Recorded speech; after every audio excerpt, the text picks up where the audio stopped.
So welcome today. We're gonna go over Promise Plan, you guys. It's pretty awesome. That we're able to not only just help people with the Medicare, right? Help them saving money towards prescription costs, doctor visits, reduce the deductible, that kind of deal. That's awesome. We can help them immediately, but we also are financial planners for them to help them realize, hey, that's good that we're saving money now. Don't go off spending one spot, but let's plan for the future a little bit because we don't want this situation, what comes with us, to damage our future, our legacy, leaving a bad legacy behind that we didn't weren't able to plan for the future, right? Um, Let me know if you want to fix that. So what I mean by that is, let's face it, we're all gonna die, right? We don't have a choice. So when we do die, unfortunately, it costs us to die, right? So some of the costs that the Promise Plan will take care of is the major one, traditional funeral. Some people want to go the inexpensive route, so they do cremation services. And other people don't want to be, down and be the negative Nancy, right? So they have celebration of life. Some cool things that people do, they get cremated and they come back as a tree, right? It's I forgot what's it called, but they come back as a plant. So let's call it the living tree. Urn, right? So how much is the traditional funeral? Does anyone know? 10 to 15,000 for a bare minimum. Okay. Have anyone here planned a funeral before? Yeah, my grandma. Your grandma? And then what did she say how much it was? 10, 15? Well, it came to me about 20,000 because you have to rent the casket for the viewing. Uh, It's pretty expensive. And then she was cremated. so did she the traditional and cremation? She did both. Okay, so 20,000. How much was the cremation? Um, um, so I think with what her plan was like 2 or 3,000 for that. Okay. And it's different by county, right? Yeah, this was in Iowa. Yeah, so 3,000 is pretty cheap. Another way to view this, my mom and dad didn't, they had plans and let them drop, had plans, let them drop. So when my mom and dad died, they didn't leave any money around and I wasn't getting any help from any family members. Everyone expected me to do it. Right. Both times were bad times. So I was unable to do anything for my parents' burials. And that's a terrible, terrible feeling that still lives with me today. So these kind of plans can help with that, eliminating that. Exactly. Yep. Ideally, right? Who has in this day age 15 to assume it's 20,000, mom and dad, that's $40,000, right? People don't have $40,000 in credit. They don't $40,000 in cash. Right? But that's why it's financial planning. Hey, do you think your daughter, your son has $40,000 on the spot to do what they need to do for you? Answer is no. Then let's make sure that's happening. Because program could be a low, as $100 a month. And $100, guys, not that much. $100 what? Take a gas these days? What's $100? A cell phone bill? Not even anymore. Right? It's mad perspective and priorities. But if you don't listen out, then that's the problem. And one of the agents mentioned it. She still feel bad about that situation. Thank you for sharing, right? But that's something that no parent nor child want to go through. Like, oh shoot, I'm gonna take care of this with my parents, and vice versa, right? Do you want your son or daughter to go through that without it, right? So That's the deal there. And then this, it's up to the individual how they want to set that, right? So, but living earnings is gonna be at least 3,000 because they have to cremate, right? So 3,000 plus, right? Celebration of life is gonna be 3,000 plus, right? Because cremation minimum is gonna be cremation, right? And then go from there. So what other costs associate to dying? Estate taxes, right? If you're wealthy. If you're not wealthy, the great news is the way the promise plan work, it doesn't matter what happens or when it happens. Doesn't matter what happens or when it happens, as long as the plan is active, whatever your wishes are, or whatever the situation may be, it'll promise to pay out. So let's go. Let's list the thing that comes to dying. So somebody said house. What else? Bills, We- like credit card. Mhm. Any other property that they own, like cars or RVs or Yep. If they do have insurance policies in place, they have to Casket. find them. Right. And those urns are expensive.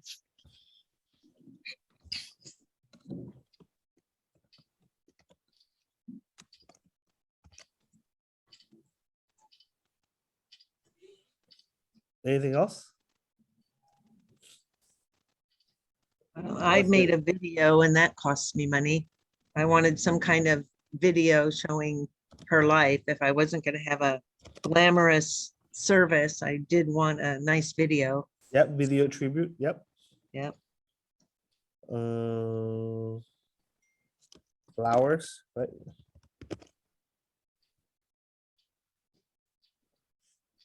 food or snacks if they have like a Yep. gathering afterwards. And the flowers issue, you Yep. want your loved one's funeral to be beautiful and have the people that love them represented by the flowers. So like me, I had to pay for people that I wanted on mom's, view to be there. So I paid for flowers for other people.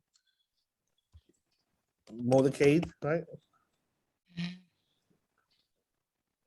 The person who officiates the service. Yep. Yeah, and the cost of that venue, whatever it is. Yeah.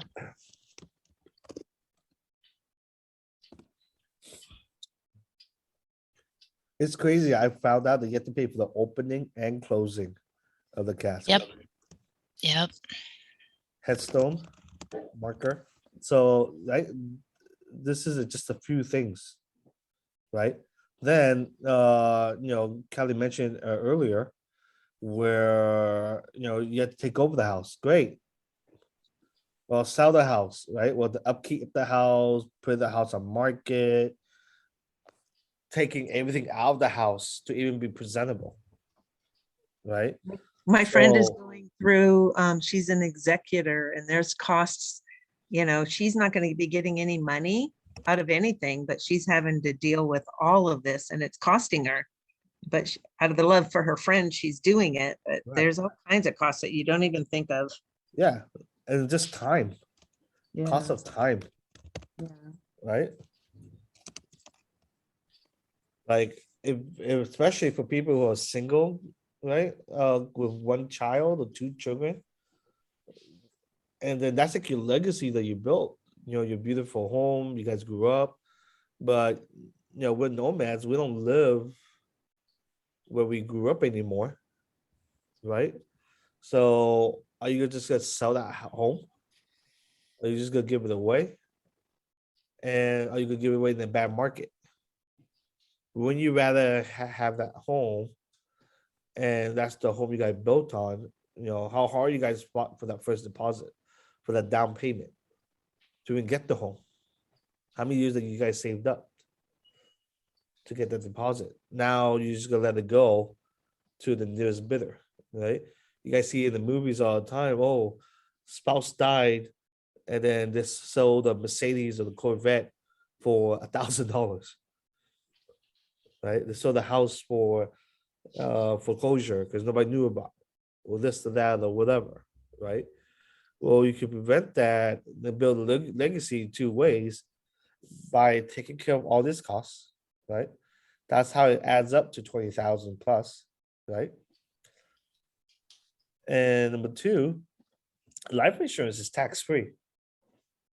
Any funds from life insurance policy is tax-free, right? So that's the key element there. So if you guys have like appointments for final expenses, you want to sit down and review them and do it professionally. Select casket, select burial plot, decide whether to be above ground, memorial grave marker, register, folders, cards, flow arrangement, clergy, ball bearers, transportation from place of death to the funeral home, funeral coach, clergy, motorcade, all the documents you have to obtain. Right, this is the hard work right here. I'm remembering another cost. Because they wanted to see my brother before he was cremated, there was a cost for that, for them to prepare the body. Yeah, Yeah. so dumb. Yeah. And they charge you per day when the body is at the funeral home. Okay, so and we'll go get this script, right? And you can just read it when you're on, because they can't tell if you're reading or not, right? But try to memorize the gist of it, right? Hey, the most important area on why we're meeting today is your final expenses. John, Mr. Smith, who's going to be responsible for taking care of your funeral expenses when something happens to you? Now, let me ask you, have either you or Susan had to ever plan a funeral? So the reason that I ask, it's that it's a very serious problem. Now, the concern is not the fact if you're going to die, but when we do die, because we all will, right? Someone from our immediate family have to go down and face that funeral director. Funeral director these days say one of two things. Number one, I'm sorry for your loss. Number two, they require all or bulk of that money up front or on the spot before they even do anything. Do you realize that? They'll say, how you gonna take care of this? Check, cash, credit, or do you have any insurance? A lot of people don't. So when your family is waiting for life insurance to come in, because it take anywhere a few months to a year for life insurance to come in, who has to take care of things in the meantime? That's right, the family. You or Mary will have to take that money out of savings if they have it, or worse yet, borrow it. Some families have to try to raise money to get things done. Does that make sense? Okay. And you go over the list with them, what they need to be done. This is all the stuff that needs to be taken care of. So now what they've done is set up the promise plan to take care of your final expenses.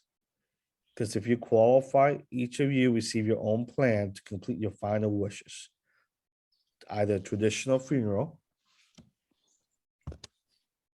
cremation services, or celebration of life. It's up to you and your family. Now, they call it the promise plan because it's good at any funeral home nationwide, as long as it's active. The way it works is that when something does happen to you, Mary, you take that plan to any funeral home you choose. And when the funeral director looks at you and say, I'm sorry for your loss, but how you gonna take care of this? It's gonna be over $20,000. All you have to say is, hey, at that point, John has the promise plan through Americo, Lafayette Life, doesn't matter, right? Everything's taken care of from that point on. John, in your case, this says at 25,000. In your case, this side 25,000 for your funeral and final expenses. what's not used enough, go back to the family because things happens after death. That way the family doesn't have to worry about what to do afterwards. Now, let me ask you, John and Mary, isn't that nice to know that that's taken care of for you and your family? Now, the most important area, right, is your final expensive, right? We're introducing them to the situation, why we're here, what we're talking about. Now let me ask you, have either of you had to plan their funeral? If they say yes, be quiet and listen to their story. Because if I were to present to Kelly, she will always gonna buy. Because Kelly experienced it. I'm not gonna tell her it costs $10,000, right? So like Shannon was weird. She said 10, 15, but her grandma spent 20,000. But the reason why Shannon said, 10 or 15, because she probably heard it somewhere. Right? It's fine that she heard it, but what did you gone through? What have you been through? So their limit is gonna be there already, right? They already have that preconceived notion of that amount. Okay. So you always want to ask them, have they been through it? If they haven't, then I would follow the rest of the script. Because they have to you have to illustrate them what's gonna happen. Hey, worst day of your life, wife's gotta be there. And then boom. It's not a happy situation. And then you email them the list or you show them the list. This is what needs to be done. And that's if you're healthy. If you're not healthy, that's what the extra insurance money is for.